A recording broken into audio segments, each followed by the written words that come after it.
Vice President Inday Sara Duterte, dinumog po ng kanyang mga taga-suporta dyan sa Davao City. Ngayon po ay ang ika-1 taon na anibersaryo ng pagtatraidor at pagtataksil ng gobyernong Marcos sa mga Pilipino at sa kay former President Rodrigo Roa Duterte na kinidnap po nila papuntang Dahig, Netherlands. Kaya naman ang mga Duterte diehard supporters napasugo din sa Korte Suprema upang hilingin na magdesisyon na tungkol sa pagkidnap ng gobyernong Marcos kay Tatay Digong. Grabe ho, yung ginawa ng gobyernong nakangiwi ang panga-anak ng kamote. Magandang gabi po sa ating lahat. Palike po muna, pa-share, pa-subscribe at pakipindot po ang inyong notification bell para lagi po kayong updated sa inyong mga video na kahit paos tayo, banat pa rin tayo. Parang awa nyo na, pakituplok nyo po yan. At supportahan po natin ang pangalawang YouTube channel po natin, ang Bisdak Historiador. March 11, 2025. Ito yung pitsa at araw kung saan lumapag si former President Duterte diyan sa NAIA galing sa Hong Kong. No? Pagkatapos po makipag-meet and greet sa mga OFW. At paglapag po niya ng NAIA, dito na po, ginago si Tatay Digong at kinidnap ng gobyernong Marcos at pinadala sa Dahig. At hindi man lang nakaranas ng korte sa ating bansa. Nakakalungkot dahil si Tatay Digong ay isang prosecutor. Alam niya ang batas, abogado. Pero ipinagkait po sa kanya ang kanyang karapatan para ipagtanggol ang kanyang sarili laban sa mga nag-akusa sa kanya. Kaya ngayong araw, samot-sari po ngayon ang kaganapan at ang pag-alala sa pagkidnap kay Tatay Digong, at ito nga po ang araw ng pagtataksil ng gobyernong Bangag sa Pilipinas na isinuko nga ho ang ating soberanya sa mga banyagang walang kinalaman sa ating bansa. Pakinggan po muna natin po ang balitang ito. Narito po. Ngayong araw, nagsagawa rin ng bisa ang mga taga-suporta ni dating Pangulong Rodrigo Duterte sa Davao City para sa paggunita ng ika-1 taon ng pagkakaaresto yan. Dinalahon po yan ng anak ng dating Pangulo na si Vice President Sara Duterte. At live mula sa Davao City, may Express report si Bril Montalvo. Bril, ano bang nangyari dyan ngayon? May sinabi ba ang Vice Presidente? Ruth, isang misa ang idinaos dito sa San Pedro Cathedral sa Davao City kaninang tanghali. Kasabayan ang ika-1 taong anibersaryo ng pagkakaaresto kay dating Pangulong Rodrigo Duterte ng International Criminal Court. Personal itong dinaluhan ni Vice President Sara Duterte. Matapos ang misa, nagpaunlak ang bise ng maikling panayam sa mga taga-media. Muling iginiit ng pangalawang Pangulo na kidnapping ang ginawa sa kanyang ama. Hindi aniya huhupa ang galit ng mga Pilipino hanggat di maibabalik ng bansa ang dating Pangulo. Pakinggan natin ang bahagi ng aming ambush interview kay VP Sara. Nagpapasalamat ako sa ating mga kababayan, sa lahat ng mga Pilipino ngayon na nakikiisa kay dating Pangulong Rodrigo Duterte sa pagkidnap sa kanya, sa injustice na ginawa sa kanya. Isang Pilipino na kinidnap ng gobyerno, dinala sa ibang bansa para doon ay ikulong. Magpapasalamat kami sa kanilang pagdarasal para sa kanyang kalayaan at maayos na pag-uwi dito sa ating bayan. Patuloy din daw ang pag-a-apply nila sa interim release ni FPRRD kahit pa paulit-ulit itong madinay. Natanong din natin si VP Sara tungkol sa gulo sa Middle East. May puna siya kaugnay sa mga isinagawang hakbang ng pamahalaan. Wala tayong nakikita na ginagawa ng administrasyon. Ang banta ng giyera, narinig na natin yan noong taong 2022 pa lang. So dapat noong 2022 pa lang, naghanda na ang pamahalaan na ito. Pero wala tayong nakitang paghanda at wala tayong nakikita na pagbibigay man lang ng solusyon sa mangyayaring problema sa susunod na mga buwan at sa susunod na Sa isang pahayag naman ni Congressman Paulo Duterte, sinabi niyang mananatiling isang mahalagang petsa sa kanilang pamilya ang araw na ito at maging pa sa mga taga-suporta ng dating Pangulo. Sabi pa niya ang pagdakip sa kanyang ama ay hindi lang isang political event, kundi araw din umano ito ng isang ama na kinuha mula sa kanyang mga anak at mga apo. Samantala, present din sa misa kanina ang mga taga-suporta ng dating Pangulo. Hiling daw nila maayos na kalusugan para kay Digong at makauwi na siya sa Pilipinas. Nagkalat din sa lungsod ang mga tarpaulin ni Digong na may nakasulat na prayer for PRRD. Ruth, sa ngayon, alas 5 ng hapon ay magkakaroon ng isang programa dito ang mga taga-suporta ni dating Pangulong Rodrigo Duterte sa Rizal Park ng lungsod. Bago yan, magsasagawa muna sila ng Walk for Justice mula Magsaysay Park papunta dito sa Rizal Park. Ruth. Ang laki ng problema dito ni Bongbong Marcos, no? Pag si Inday Sara maging presidente talaga. Bakit? Consistent si Inday Sara sa kanyang sinasabi na ang ginawa ho ng gobyernong ito kay former President Duterte ay kidnapping. Kidnapping, putyang na, mabulok sa bilangguan ito si Bongbong Marcos. Pag naging presidente si Inday, lahat ito mabubulok. Banggitin ko mga pangalang mabubulok sa kulungan, ha. Lifetime imprisonment man ito. Kung may bitay pa, meron na. Bitay ito eh. Bongbong Marcos, Lisa Marcos, Martin Romualdez, Remulla Brothers, Tory, at yung kasama yata si Abalos yan, di ba?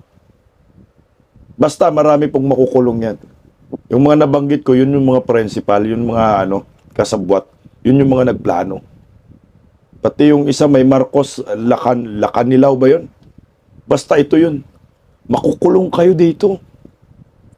Ngayon, malaya kayo kasi hindi man kayo nasa kapangyarihan kayo. Pero pag si Inday Sara maging presidente, ang nakakatakot kasi, si Inday Sara, lagi niyang binabanggit yung kidnapping yung ginagawa kay Tatay Digong.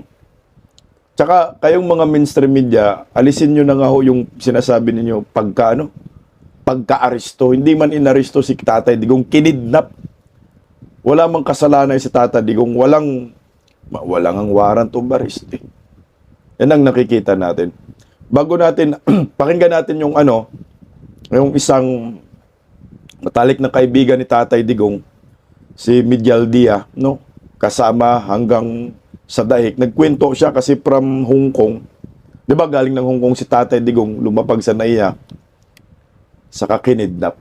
Pakinggan natin si kaibigan ni Tatay Diggs. Yes, good morning everyone. I was there during the time. We had lunch. After lunch, we were told, I was informed that it was a scheduled audience with him, with the Filipino community, by the group of Pastor Timoloy, KOGC. when he committed that they will give a short speech. Walang abnormalities. Everything was fine. We had lunch. We went to the stadium. Everyone was there. It was, kung maniniwala kayo, yung stadium punong-puno. Nagsalita talaga. siya as if, normal lang, walang, sinabi lang niya, handa akong humarap kung ano man mga consequences na pinagagagawa ko. Other than that, wala na siyang other political statements. Then, greet the Filipino community As a matter of fact, pagkatapos nga ng speech niya, ay magugulat kayo, yung taong sumalubong sa kanya, paglabas ng gym, Dagsa. siguro mag-iisang kilometro na, punong-puno pa rin ng tao at yunabay, kinakawayan siya. Pakita lang siya, masaya na sila. Everything was in order. Walang ina-expect na may mangyayaring malaki kinabukasan. So, next schedule namin was to have dinner, and during that dinner, we were informed na may nagkakagulo na nga daw sa Manila, may education mo, inaabangan na daw siya, may huhuli sa kanya pagdating niya. Yun lang o.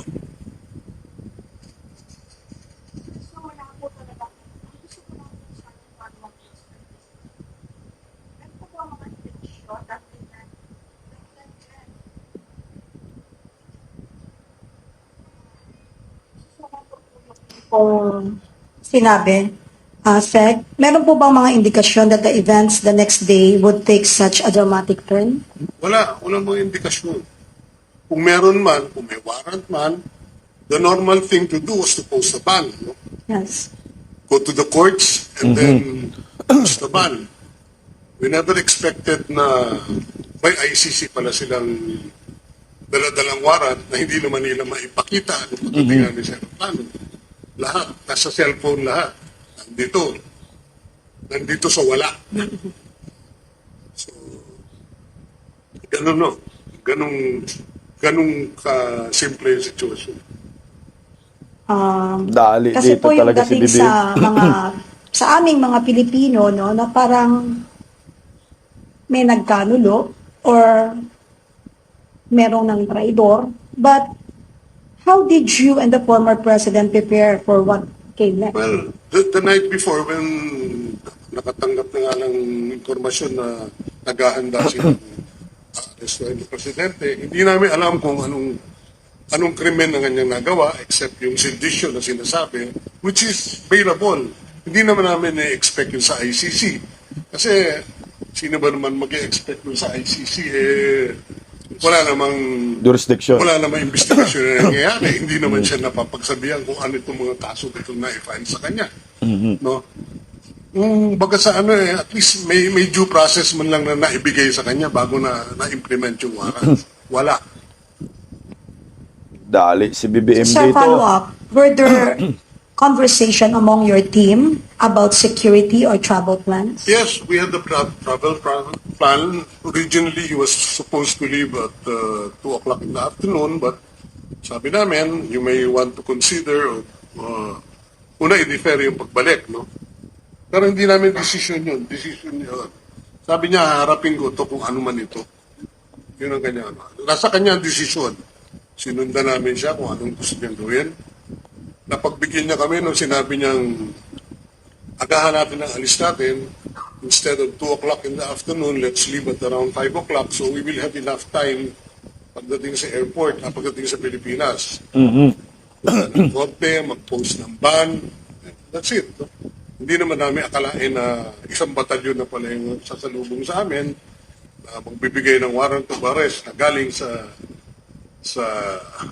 sinasabi nilang galing sa ICC na hanggang ngayon hindi pa namin nakikita kung ano yung warrant of arrest na yun. Patay ka dito, BBM, pati ka Tore. Ako, sigurado ako, kulong si Tore, si Bongbong Marcos pag si Inday Sara maging presidente. Mantakin mo ha, walang warrant of arrest. Pinapakita cellphone, hanggang ngayon hindi nila makikita saan yung warrant.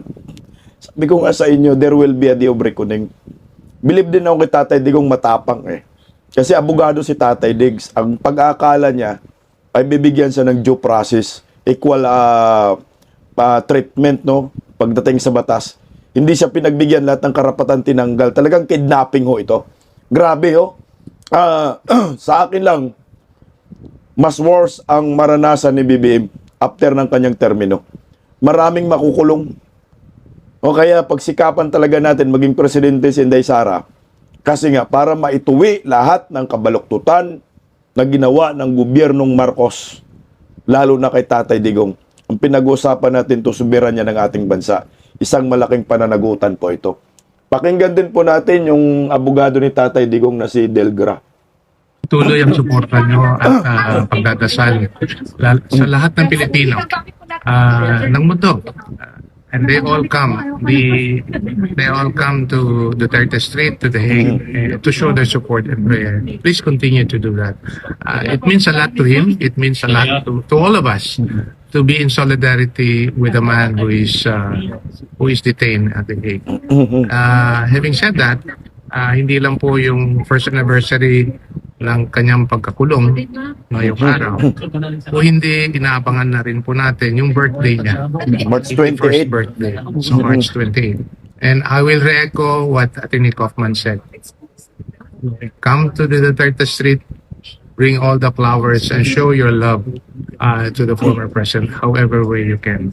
And I suppose even on March 28, there would be another celebration, not only at The Hague, not only in Davao, I'm sure in a lot of places around the world to celebrate his 81st birthday.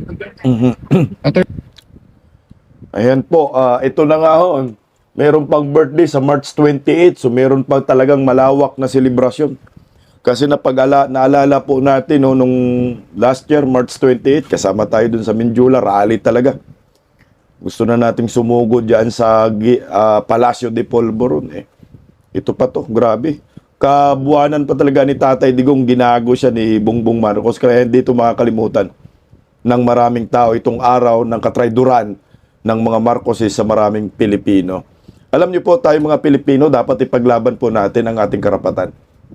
Na hanggang ngayon po ay si Tatay Digong, hindi man lang madesisyonan ng Korte Suprema kung ano po ang kanilang desisyon patungkol po dito. Sana ang Supreme Court linawin na po ito kung ito ba'y kidnapping yung nangyayari, kasi sa ating nakikita kidnapping po talaga ito. Kasi pag ideklara po nilang kidnapping ho ito, automatic ang Supreme Court mag-uutos, no? Utosan ng gobyerno na kailangan mapauwi si former President Duterte. Pero hanggang ngayon wala pa pong desisyon. Sana nga po yung mga Supreme Court justices, huwag po kayo magpabusal sa mga mali-malitang pera. Desisyonan nyo po ito. Illegal po ang ginawa ho ng gobyernong ito. Kinidnap po si Tatay Digong, maliwanag pa ho sa sikat ng araw. Kaya naman ho, sumugod ang mga Duterte diehard supporters diyan po sa Supreme Court upang hingin na dapat na magdesisyon ang Korte Suprema sa mga petisyon inihain ng pamilyang Duterte. Narito po, panoorin po natin ang mga kapwa didiis natin.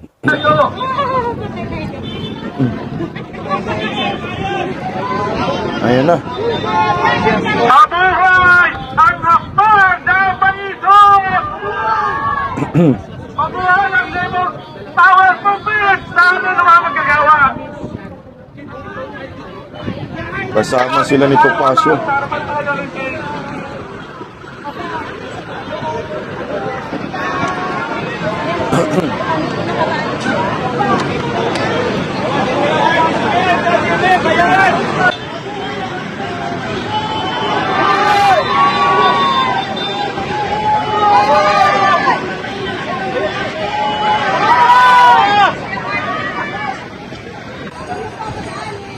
Grabe, ang daming pulis.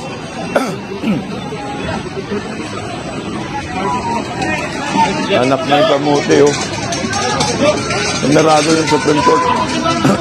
Mga kasama, dahil dito po! Mga kasama!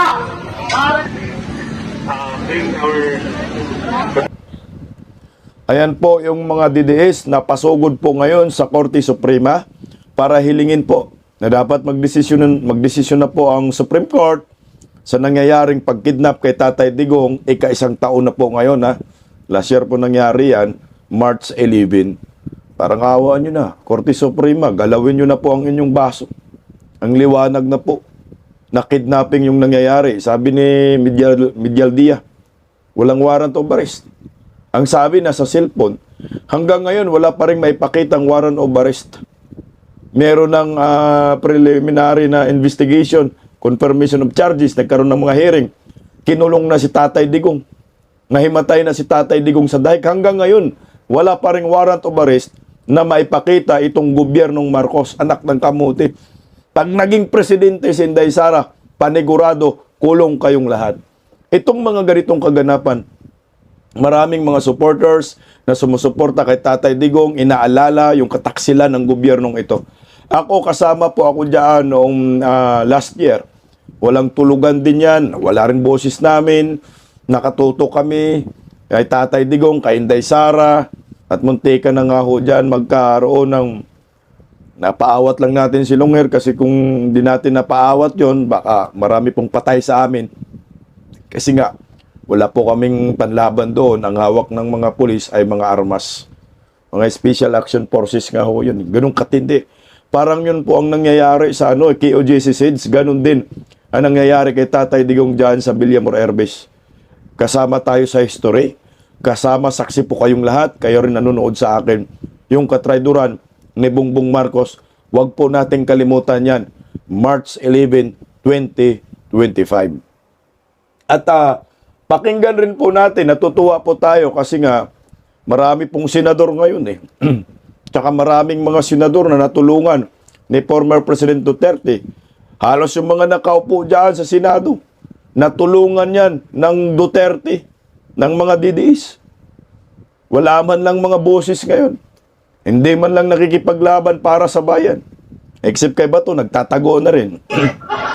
Pero natuwa po ako dito kay Senator Idol Robin Padilla dahil sumama po siya sa Supreme Court, kasama ang mga DDS, kasama po si yung attorney Topacio, na controversial na attorney, inaway si Ann Cortez, nagbanatan sila sa social media, hindi ibang banatan yan.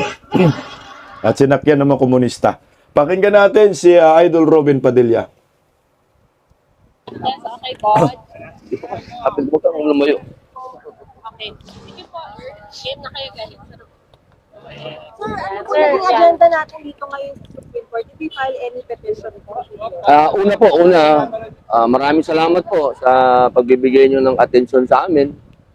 Pangalawa, ako po yung nandito bilang miyembro ng PDP. Pangatlo, ako po yung nandito para samahan yung aking mga kasama sa Tay Kami Naman.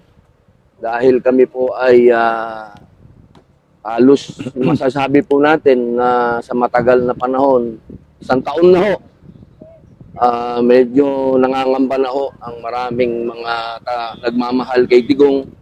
Dahil 1 taon na po siya doon. Kaya nangalap po kami ng mga tunay na pirma. Tunay na mga tao na pumirma po para ipakita po sa Supreme Court na naghahangad na po kami lahat ng desisyon nila kung ano po ba talaga. Kung yung pagkakadala po ba sa aming mahal na Tatay Digong ay legal o illegal. Alam niyo po, marami na pong na-file kasi dito ng mga petisyon na hinihingi po natin sa ating mga justices na desisyonan na po nila. Pumirma din po ba kayo, Senator? Opo. Opo, isa po tayo sa mga nauna.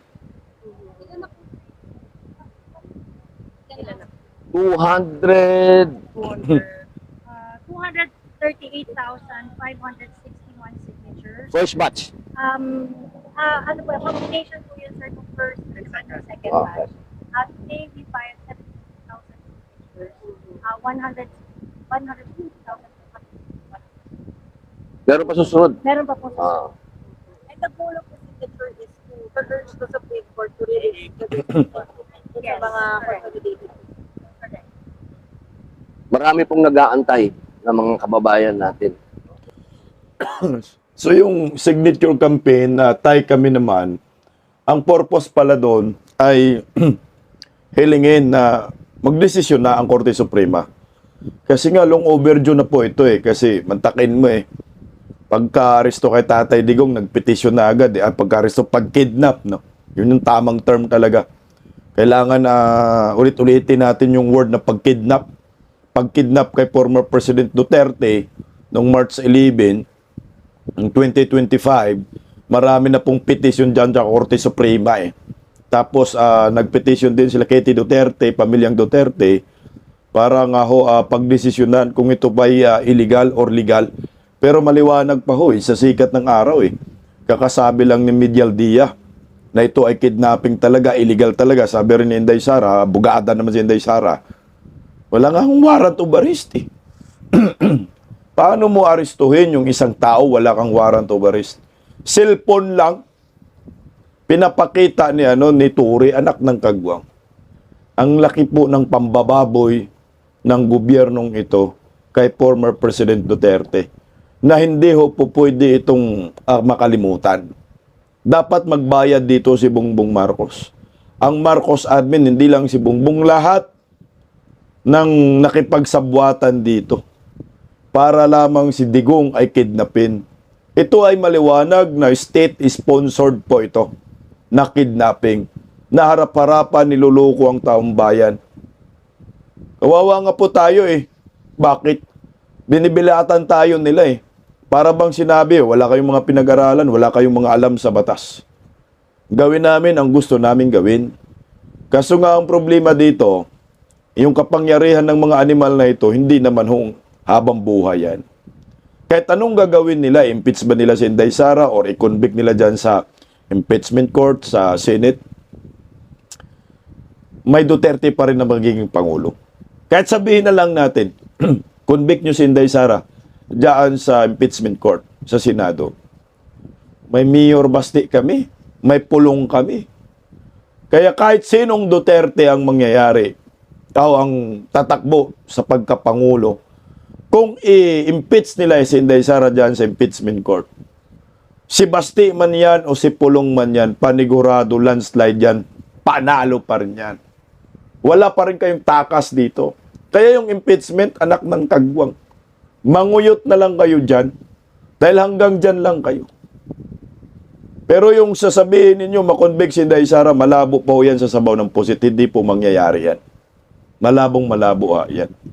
Ang nakikita ko po dito, sa tingin ko lang, talagang meron ng plano si Inday Sara dito para itong si Bongbong Marcos ay makulong. Hindi man sinabi ni Inday na makulong. Hindi naman niya pinupoint out. Pero ang liwanag po yun ng mensahe ni Inday Sara na pag yung kanyang tandem na vice-presidente ay ang trabaho nito ay magpakulong ng mga abusado, mga kurakot sa bayan noon, ngayon at bukas. Number 1 ka na sa listahan dito, Bongbong Marcos. Pati si Martin Romualdez. Kasi ang linaw ito eh. Kasong kidnapping ho ito. Talagang dapat makulong kayo sa bilangguan. Illegal ang pagka-aresto po ninyo. Tapos 1 taon na po, kinulong ninyo si Tatay Digong. After 1 year, pagdating ng 3 years, si Tatay Digong sa kulungan, sabihin na lang natin, huwag naman ho sana. No? Anak ng kagwang, di mas malaki po ang kasong kakaharapin ni Bongbong Marcos dito. Bukod sa korupsyon, bukod sa GAA, bukod sa flood control, PhilHealth funds, ang daming kaso na pwedeng ikabulok ni Bongbong Marcos sa bilangguan. Hindi niya ito matatakasan eh. Yung ginawa niya sa KOJC, anak ng kamuti, ang daming kaso ito. Kaya kawawa kayong mga alipores ni Bongbong Marcos. Makakatikim talaga kayo ng bilangguan pagdating ng 2028. Kaya nga ho ngayon si Sandro talagang na siya, ang tawag dyan, double time na. No, sa pangangalap ng perma ng mga kongresista. Hindi natin alam kung ano yung mga pangako. Sana makatagpo ka, Sandro, ng mga kongresistang may prinsipyo at ilaglag ka, no? Na meron ka na namang pangako. Kasi last year, 150 million bawat perma at meron pang 4-liter release na proyekto para sa mga buhayang sumuporta na may impeach si Inday Sara. Napaka-awkward nga ho eh. Yung mga hinayupak gustong ma-impeach si Inday Sara. Pero sila, dinideliveran sila ng mali-malitang pera. At meron pang isa dyan, may utang pa kay Inday Sara. 8 milyon. Di ba, Jinky, Luestro? Umamin din naman siya na may utang. Magbayad na daw siya eh. Utangin na, magbayad kayo sa bilangguan. Pwede man to ipakulong ni Inday Sara, itong si Luestro. No, kasuhan na lang ng kriminal. Large-scale estafa. Pwede yun, kasi tinakasan man yan, hindi man siya nagbayad. Ilang taon na. Inamin naman din niya. Inamin naman din ni Luistro na may utang siya. Ito, panoorin natin yung video. O yan, o. Hindi daw siya aware sa utang. Rest assured po na kung may makikita akong papel Bayad ka. na nagpapatotoo Mm. na naging bahagi po ang inyong law firm or law office sa mga kasong nabanggit, pagsisikapan ko po Mm. na bayaran ay sinasabi niyong utang. Hindi ko lang po maintindihan. Ang sisikapan mo. Siyam na milyon daw po yun. Mm. Kung wala namang entry of appearance, wala ding pleading, Mm. para pong ang hirap maintindihan kung saan nanggaling ang siyam na milyon na pagkakautang. Kung ngayon, nakalimutan mo na. Nung humingi ka ng tulong sa law firm ni Mans, okay ka. Tapos ngayon, sisingilin ka na. Hindi mo alam yung 7 na milyon. Bayaran mo na yan. Tubong lugaw ka naman eh. Pumaldo ka naman sa malita-malita. Mali-malita gang. Bayaran mo na. Yan na nga ang mahirap sa inyo eh. Akusa ng akusa kayo kay Inday Sara eh. Kayo pala yung mga sindikatong mga mukha na ito. O ito mga kabisdak. Pakinggan po muna natin si Vice President Inday Sara Duterte. Ayan o.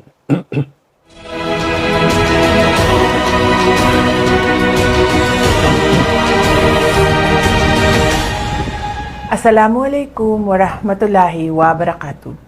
Madayaw ug maayong adlaw kaninyong tanan. Magandang araw sa inyong lahat.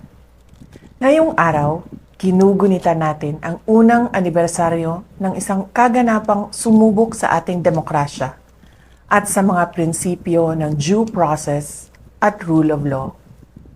Ang naganap na extraordinary rendition o kidnapping kay dating Pangulong Rodrigo Duterte ay isang seryosong paalala na ang batas ay hindi dapat ginagamit bilang sandata para sa politika o personal na interes. Ang pagyurak sa karapatan ng isang individual sa pamamagitan ng mga irregular na proseso ay hindi lamang pag-atake sa katarungan, ito ay hamon sa ating pambansang soberanya.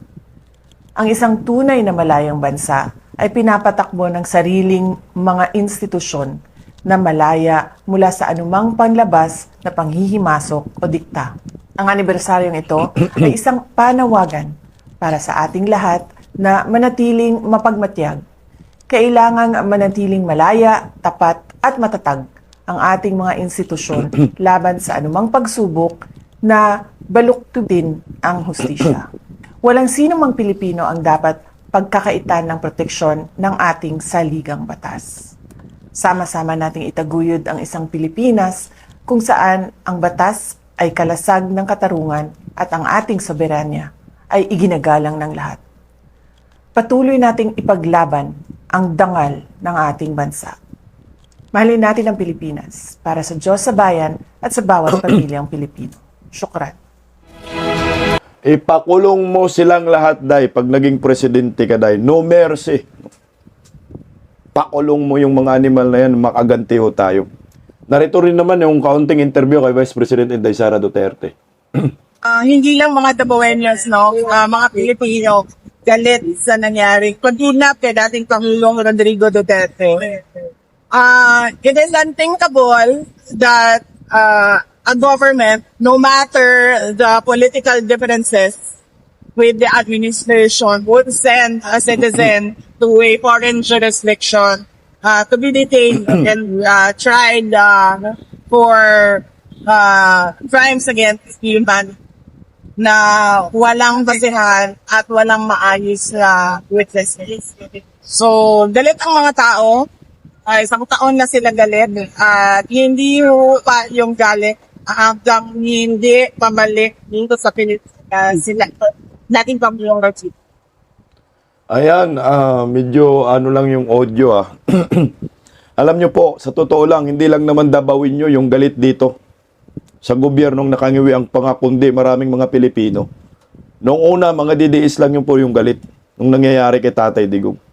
Pero later on, buong bansa na. Galit po kay Bongbong Marcos. Bakit? Nadagdagan pa lalo ang pagkagalit, ang pagkamuhi ng mga Pilipino sa gobyernong ito. Anong dinagdag? Anak ng kamuti. Yung ginagawa ho, no? Ngayon, ang gobyernong Marcos, panggagago sa mga Pilipino, paglilima sa kaban ng bayan. At saka yung nangyayari sa digmaan ngayon, Middle East. Diyos ko, mas inuna pa yung mga hilig nila kaysa mga OFW. Yan yung tandaan ninyo. Yung galit ng mga Pilipino kay Bangag sa gobyernong ito, sobra-sobra na. Patong-patong na isyo. Patong-patong na pagkamuhi ng mga Pilipino. Mahal ang bigas, mahal ang gasolina, mahalat ng pagkain, bagsak ng ekonomiya, palitan ng piso kontra dolyar, bagsak. Kaya nagpatong-patong na ang galit. Kaya nga sabi ko nga sa inyo, wala pong makakatalo kay Vice President Inday Sara Duterte sa 2028 presidential election. Kaya ang gagawin nila, gusto nilang impeach, pero malabo pong mangyari yan. Panuorin ninyo kung paano dinumog si Inday Sara dyan. Anak ng kagwang, hindi ito magagawa ni BBM. Oh. Yan o. Tingnan mo naman. Kaya mo to, Nyor? Diyos ko. Dumog, no? Grabe. Ganon katindi. Tatayo balahibo mo dito. Tatayo balahibo mo dito talaga sa akin. Ayan o. Mahal ng taong bayan ang mga Duterte. Oh my gulay. Grabe dumog talaga. Punong-puno.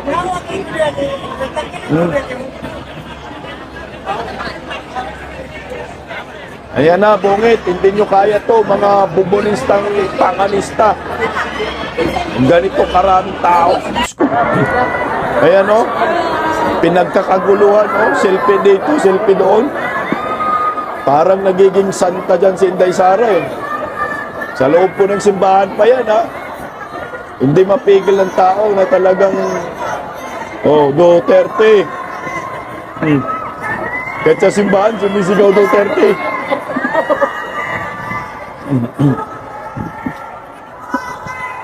No, Duterte.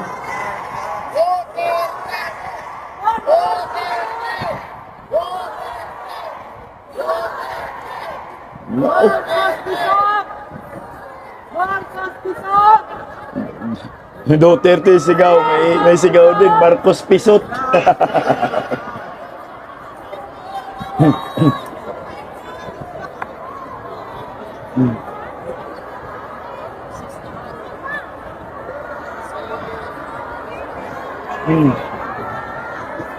Grabe oh. Dinumog, legit, literal. Duterte. Wala. Hindi kayang talunin si Inday Sara. Nagganito ka, ano? Karaming tao. Oh my gulay.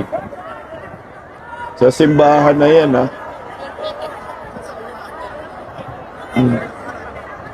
Hirap na si Inday Sara, hindi mahulugang karayon.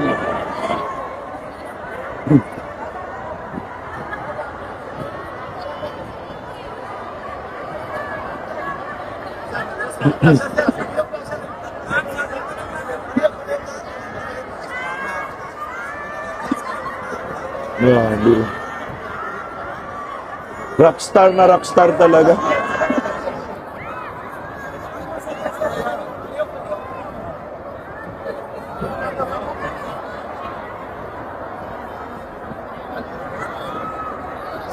Grabe. Nako.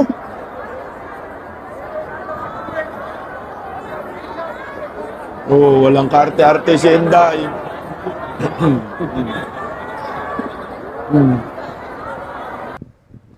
Ganon po kamahal ng maraming Pilipino ang mga Duterte. Kaya, Nyor, manguyot ka na lang. Mga dilawan, hindi nyo to kaya. Kaya nyo ba magparami ng tao, walang ayuda, walang akap, walang AX, pero dinumog ng maraming Pilipino, hindi mahulugang karayom. Magtago na kayo, mga hinayupa kayo. Bago po tayo magwakas, meron lang po akong ipe-play na video na dapat hindi natin ito makalimutan. At naniniwala ako, there will be a day of reckoning. Panoorin po natin ito, kaganapang ito. Yan. Nag-uusap tayo dito. Sabi mo sir, 8 o'clock sir eh. 8:30 na sir. May hinihintay na ako na anak. Hindi, siya. On record. On record. Ako ang humingi ng record. Ang anak ko pupunta dito. President, hindi darating yun. Kasi hindi mangyayari yun. Bigyan mo ng pagkakataon. Kasi ayaw naman kayo. Magdadala ng galing. Ayaw niyang papasukin. Ayaw niyang papasukin. Grabe, deprivation naman. Abuso naman yan. Hayaan mo lang makita nila ang tatay nila. 80 anyos. Kung gano'n, okay lang. Kung hindi niyo papasukin, make it clear. Yes sir, hindi papasukin sir. Hindi ninyo, ikaw, Yes sir. hindi mo Upon my order. Hindi mo pinapasok. Yes sir, upon my order sir. Ang sabi ko, ang abogado ko, ang anak ko na babae, They can visit you at your detention center sir. Tandaan mo yan, Tore. Makukulong ka sa bilangguan sa 2028. Mark my word. Naniniwala ako dyan. Sa sinasabi rin ni Tatay Digong na mauubos kayo pag naging Pangulo ng Republika ng Pilipinas, Inday Sara. Walang areglo yan. Kaya ikaw, Tore, pag naging presidente si Inday Sara, Mayo Agis pa lang ng gabi, tumakas ka na sa Pilipinas kasama ng amo mong bangag kasi paniguradong kulong kayong lahat. Paggising sa umaga, tanghali at gabi, nakikita ko ang post niya, ang hapdi. Paano nga ba to? Di ako makatanggi. Watch ko na lang at isipin ng mabuti. Bisdak Pilipinas. Bisdak, tinig ng katotohanan. Sa bawat vlog may laban sa kasinungalingan. Mulat ang mata, gising ang masa. Bisdak Pilipinas, para sa bayan, gumigising sa diwa.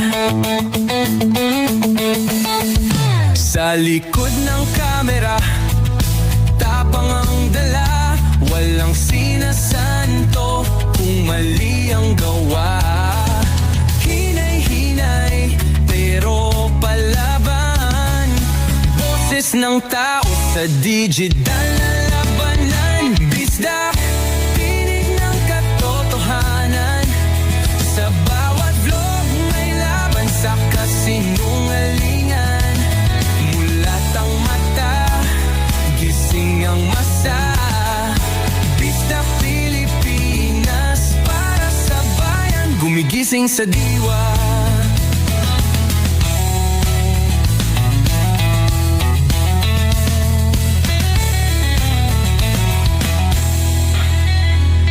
Hindi artista, hindi politiko, pero ang katotohanan, sigaw niya ay buo. Sa YouTube o Facebook man siya makita, may aral ka pa rin, may uwi sa bawat salita. Bisdak, gising sa katotohanan, di lang kwento, kundi panawagan. Sa bawat Pilipinong naghahanap ng liwanag, Bisdak Pilipinas, kasama sa pagbangon ng bayan. Bisdak Pilipinas, boses ng masa, gising ang diwa. Sa vlog mo, may pag-asa.